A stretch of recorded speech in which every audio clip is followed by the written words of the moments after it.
Oke. Assalamualaikum warahmatullahi wabarakatuh. Kami dari kelompok 11 akan membahas tentang data riset, instrumen pengambilan data riset kualitatif. Dengan saya sendiri Julian Nufania, lalu ada Dwi Hartani, lalu ada Wardatul Awaliyah, dan ada juga Nurlela Tiara Ambarawati. Kita akan masuk ke penjelasannya. Dalam ranah penelitian kualitatif dikenal dengan dua instrumen penggalian data yang paling utama, yakni wawancara dan juga observasi. Sementara itu masih terdapat beberapa instrumen penggalian data lainnya yang juga sering sekali dipakai seperti focus group, ada studi dokumentasi diary, dan lain sebagainya. Pengumpulan data penelitian kuantitatif merupakan pengumpulan data yang bersifatnya angka-angka statistik yang dapat dikuantifikasi. Data tersebut berbentuk variabel-variabel dan operasional dengan skala ukuran tertentu, misalnya skala nominal, ordinal, interval, rasio, menurut Jonathan.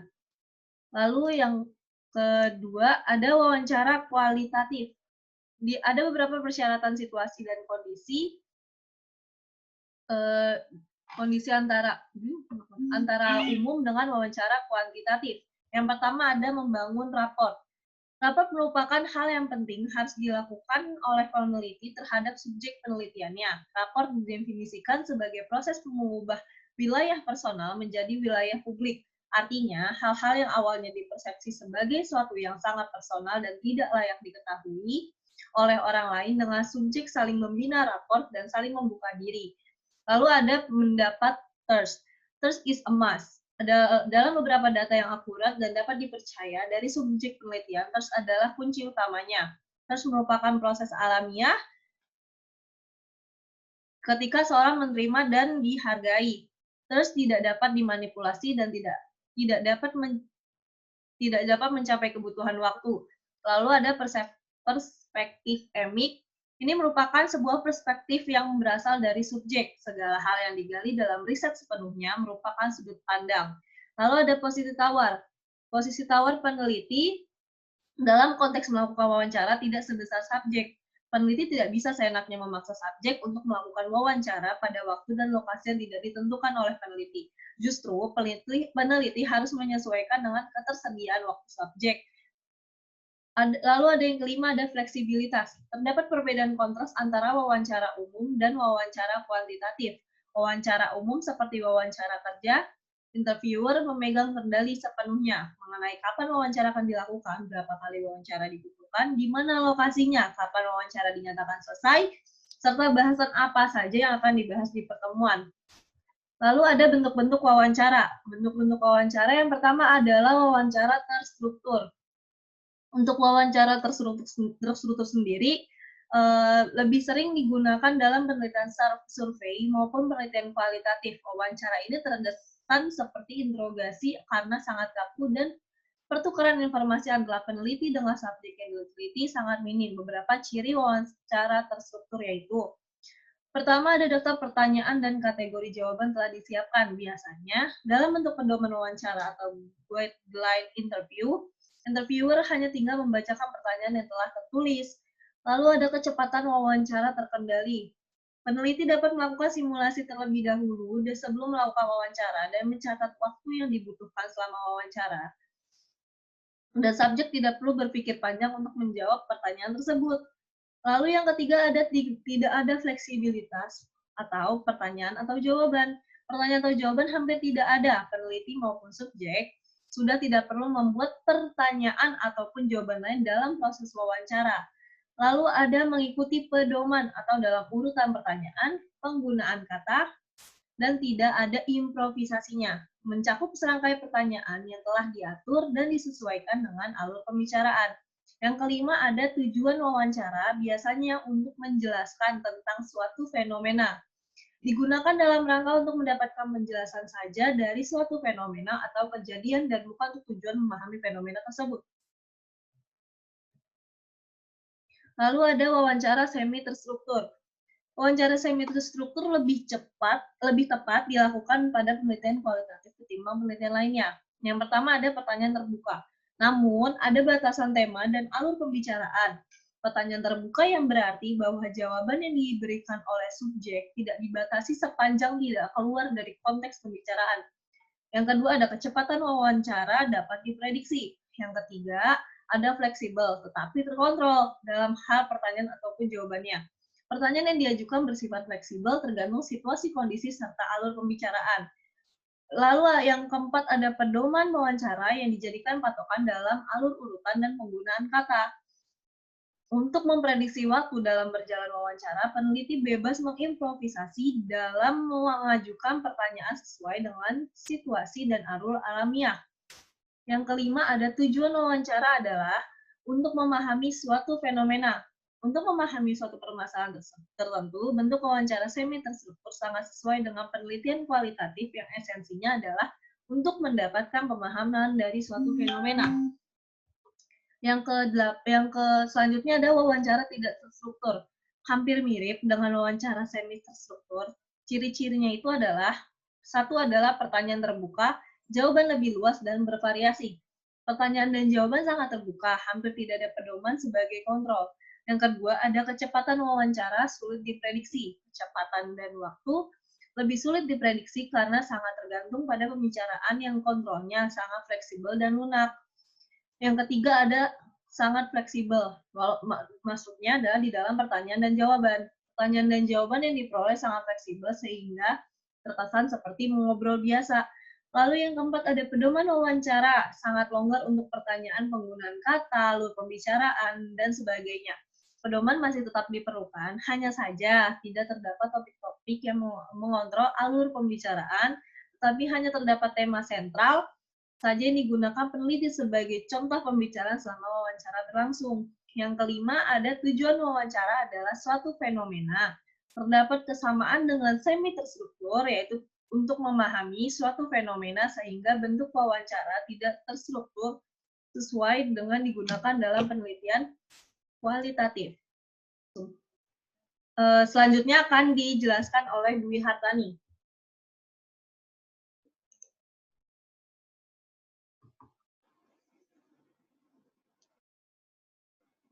Wawancara mendalam, in-depth interview.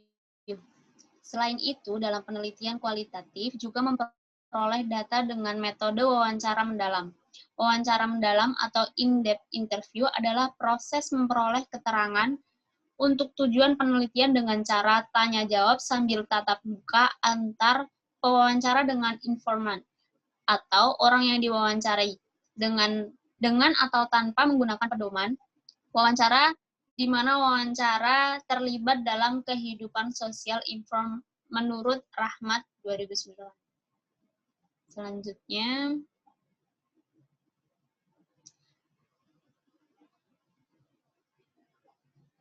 hal-hal yang boleh dan tidak boleh dilakukan selama wawancara kualitatif dilakukan. Yang pertama itu ada peneliti harus memfokuskan diri pada aktivitas pendengaran. Jadi peneliti itu harus fokus dengan pembicaraan si subjek. Jadi yang kedua ada jangan terlalu banyak bicara mengenai hal yang di luar konteks yang akan digali. Jadi di sini si peneliti itu harus mengarahkan si subjek harus tetap dalam konteks pembicaraan. Yang ketiga, fokus pembicaraan pada subjek bukan pada peneliti. Yang keempat, usahakan untuk tidak mengalihkan atau memotong jawaban subjek dengan hal-hal yang kurang penting atau hal-hal yang tidak terkait dengan pembahasan. Yang kelima, jangan menggunakan kalimat yang menggiring jawaban. Yang keenam, peneliti harus peka dengan syarat nonverbal. Slide selanjutnya. Ada 4 tipe pertanyaan. Bisa dikatakan bahwa wawancara adalah sekumpulan pertanyaan dan jawaban yang dilontarkan dalam aktivitas dialog. Menurut Spartley, mengemukakan 4 tipe pertanyaan umum yang digunakan dalam pencari jawaban dari pertanyaan peneliti, yaitu yang pertama, pertanyaan deskriptif. Pertanyaan deskriptif ini bertujuan mengarahkan subjek peneliti untuk menjelaskan apa yang terjadi atau bagaimana suatu hal terjadi. Pertanyaan deskriptif juga dapat menjelaskan kronologis kejadian secara detail apa adanya. Yang kedua ada pertanyaan struktural. Pertanyaan ini biasanya mengenai bagaimana subjek penelitian berorganisasi pengetahuan atau pengalaman yang mereka miliki, sehingga memiliki arti atau nilai dari pengetahuan dan pengalaman tersebut. Yang ketiga ada pertanyaan yang bersifat kontras. Pertanyaan yang bersifat kontras ini artinya perbandingan antara kejadian dan pengalaman. Yang keempat ada pertanyaan evaluatif. Pertanyaan evaluatif merupakan pertanyaan yang mengungkap perasaan atau afeksi dari subjek peneliti terhadap sesuatu berdasarkan pengalamannya. Selanjutnya, observasi. Definisi observasi menurut Ari Kunto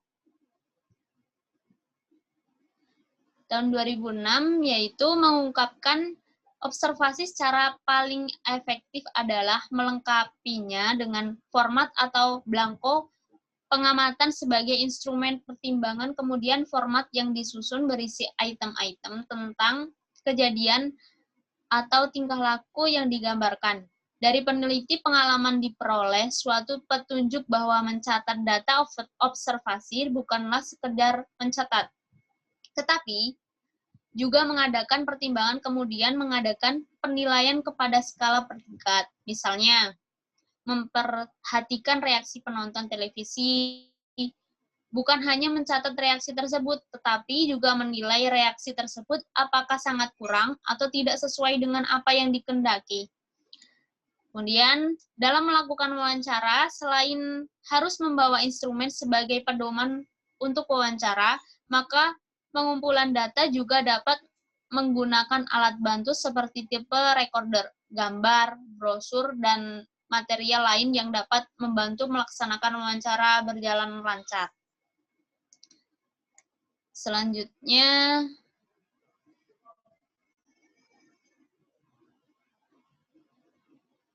fokus observasi. Fokus observasi dalam keterlibatannya secara utuh tersebut, Mars dan kawan-kawannya menyatakan bahwa dalam melakukan observasi, partisipan seharusnya peneliti bukan sekedar dekat dengan apa yang diteliti. Teori harus terlibat secara emosional dengan penelitian dinamika. Selanjutnya, syarat perilaku yang dapat diobservasi. Yang pertama itu ada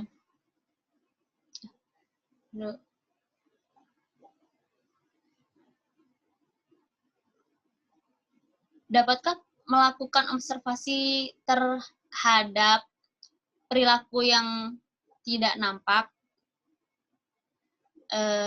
Menurut para ahli itu, psikologi mengidentifikasi potensi perilaku sebagai sikap yang belum terwujud atau belum nampak. Jadi, perilaku ini biasanya masih dalam pikiran kognitif, misalnya seperti ranah rasa atau afeksi, dan ranah kecenderungan munculnya perilaku atau kognisi. Hampir bisa dipastikan bahwa setiap perilaku yang terkoordinasi dan terencana selalu dilandasi dengan sikap terhadap perilaku tersebut. Potensi perilaku sikap seperti dua sisi mata uang. Dengan mengetahui sikap maka, kita dapat memprediksi kemungkinan munculnya sebuah perilaku.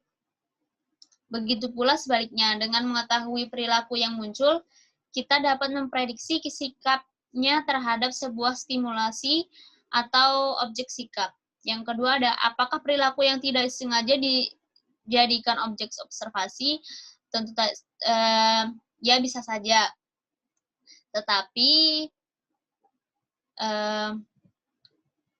sebelumnya bahwa objek kajian observasi haruslah yang memiliki tujuan tertentu. Perilaku tersebut terencana. Perilaku yang tidak disengaja itu biasanya tidak terencana. Jadi perilaku tersebut bisa saja diobservasi tetapi masih dalam tataran permukaan tanpa mampu mengungkapkan hal yang mendasari perilaku tersebut dimunculkan. Yang ketiga ada, apakah sebuah perilaku yang tidak dilandasi tujuan tertentu dapat dijadikan objek observasi? Bisa saja dilakukan observasi, tetapi dari segi substansi dan kegunaan tentu dirasa kurang subjektif dan kurang berguna. Jadi syarat yang sebenarnya menurut Herdiansyah 2013 itu yang pertama, dapat dilihat. Umumnya perilaku yang diobservasi itu dapat dilihat dan diamati. Yang kedua ada dapat mendengar. Walaupun hal tersebut dapat dilihat secara langsung oleh mata, namun masih dapat didengarkan, maka dapat diobservasi. Kemudian yang ketiga yaitu dapat dihitung. Selain itu dapat dilihat dan didapat dengar. Selain dapat dilihat dan didengar, sesuatu yang dapat dihitung juga dapat dijadikan objek observasi. Ada yang keempat itu ada dapat diukur. Yang dapat diukur, perilaku yang dapat diukur juga dapat dijadikan objek observasi. Atribut yang diukur menjadi dasar yang menentukan interpretasi dari sesuatu yang diobservasi. Selanjutnya,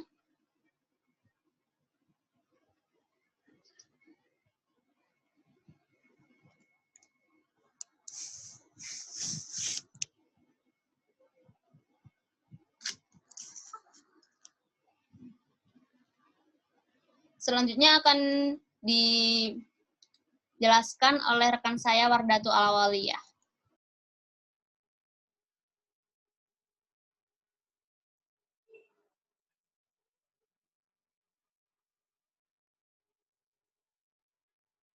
Yang selanjutnya, fokus grup. Manusia adalah makhluk sosial dan makhluk yang berinteraksi, sehingga keberadaan manusia selalu dipengaruhi dan mempengaruhi manusia lainnya, pun dalam hal sikap dan pemikiran. Albert Bandura, seorang ahli psikologi humanistik dan tokoh penting dalam ranah psikologi perkembangan, menyatakan bahwa tidak mungkin sikap dan pemikiran yang dimunculkan oleh manusia berdiri sendiri dan tidak dipengaruhi oleh stimulus lingkungan. Bahkan stimulus kecil apapun pasti akan memicu munculnya respon. Yang selanjutnya, keunggulan fokus grup. Yang pertama, fokus grup adalah instrumen penggali data yang berorientasi sosial. Yang kedua, dalam fokus grup memungkinkan fasilitator melakukan probing secara lebih mendetail. Yang ketiga, fokus grup memiliki fact validity yang tinggi. Yang keempat, fokus grup relatif lebih ringan dalam hal biaya. Yang kelima, hasil dapat diperoleh dalam waktu yang relatif cepat. Yang keenam, lebih fleksibel dalam hal penambahan maupun pengurangan responden. Yang selanjutnya, keterbatasan fokus grup. Yang pertama, penelitian memiliki keterbatasan dalam hal kontrol terhadap responden fokus grup dibandingkan dengan wawancara individu. Yang kedua, dengan banyaknya data mentah, analisis data menjadi lebih kompleks. Yang ketiga, fasilitator harus memiliki jam terbang yang baik dan harus peka terhadap dinamika kelompok. Yang selanjutnya, instrumen penelitian.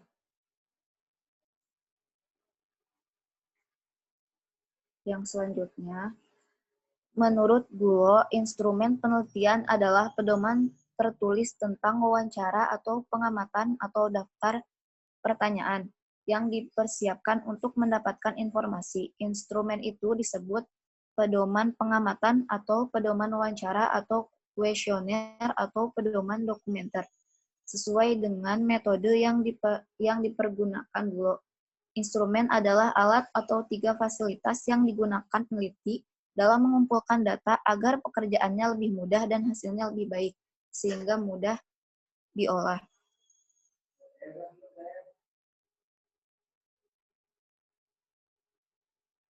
Yang selanjutnya, bentuk instrumen tes.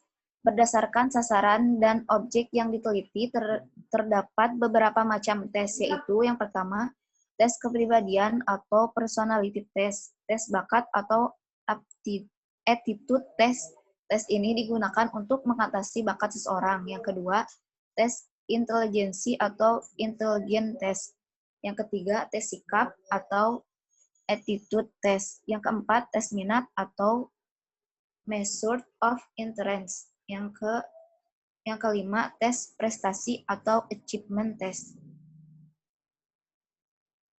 Yang selanjutnya akan disampaikan oleh Nurlaila Tiara.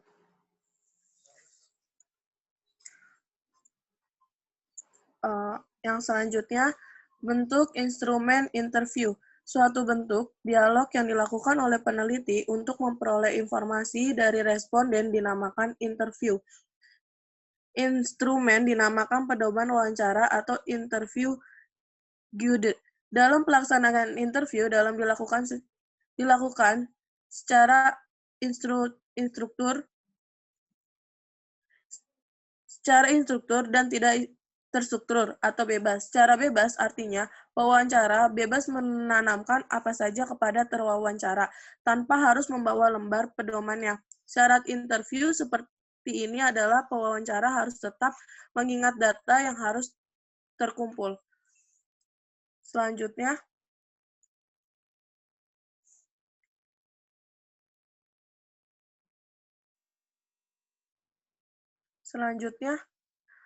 bentuk instrumen observasi. Observasi dalam sebuah peneliti diartikan sebagai pemusat perhatian terhadap suatu objek dengan melibatkan seluruh indera untuk mendapatkan data. Observasi merupakan pengamatan langsung dengan menggunakan penglihatan, penciuman, pendengaran, perabaan, atau kalau perlu dengan pengecapan. Instrumen yang digunakan dalam observasi dapat berupa pedoman pengamatan, tes, kuesioner, rekaman gambar, dan rekaman suara. Selanjutnya, bentuk instrumen dokumentasi. Bentuk instrumen dokumentasi terdiri atas 2 macam, yaitu pedoman dokumentasi yang memuat garis-garis besar atau kategori yang akan dicari datanya, dan checklist yang memuat daftar variabel yang akan dikumpulkan datanya. Perbedaan antara kedua bentuk instrumen ini terletak pada intensitas gejala yang diteliti.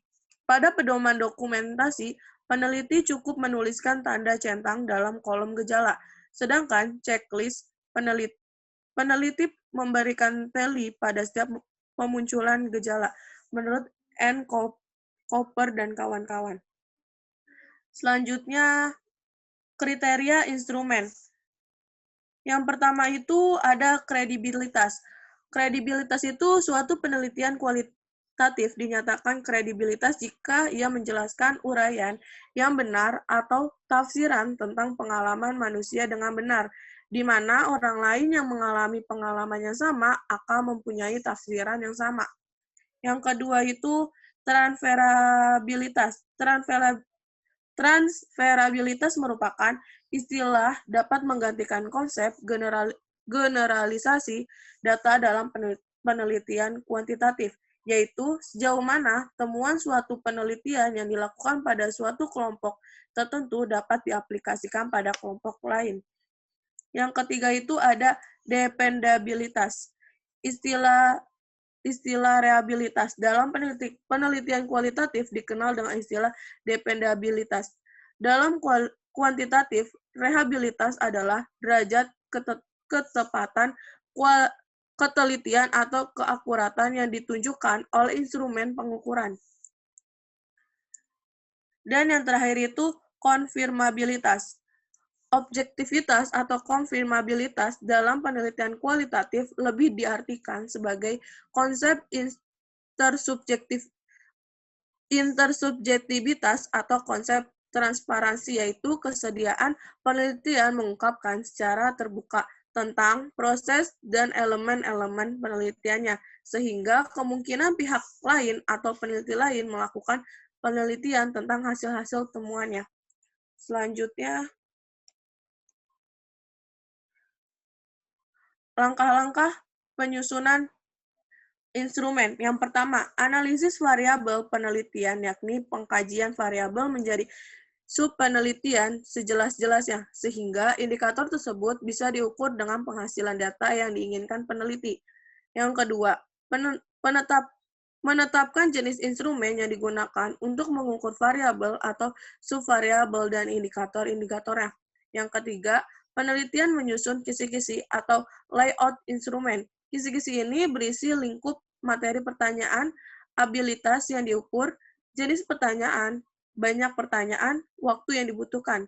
Abilitas dimaksudkan adalah kemampuan yang diharapkan dari subjek yang diteliti. Misalnya, kalau diukur prestasi belajar, maka abilitas prestasi tersebut dilihat dari kemampuan subjek dalam hal pengenalan, pemahaman, aplikasi, analisis, sintesis, dan evaluasi.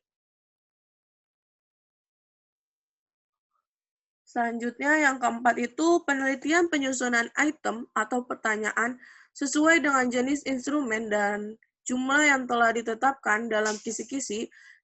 Jumlah pertanyaan bisa dibuat dari yang telah ditetapkan sebagai item cadangan. Setiap item yang dibuat peneliti harus sudah punya gambaran jawaban yang diharapkan. Artinya, perkiraan jawaban yang betul atau diinginkan harus dibuat peneliti. Dan yang terakhir, instrumen yang sudah dibuat sebaiknya diuji coba digunakan untuk revisi instrumen. Misalnya, membuang instrumen yang tidak perlu menggantikan dengan item yang baru atau perbaikan isi dan redaksi atau bahasanya. Bagaimana uji coba validitas dan reliabilitas akan dibahas lebih lanjut.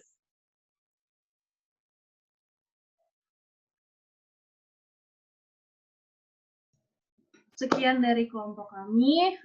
Lebih kurangnya mohon maaf. Jika ada pertanyaan, boleh ditanyakan di WA Group.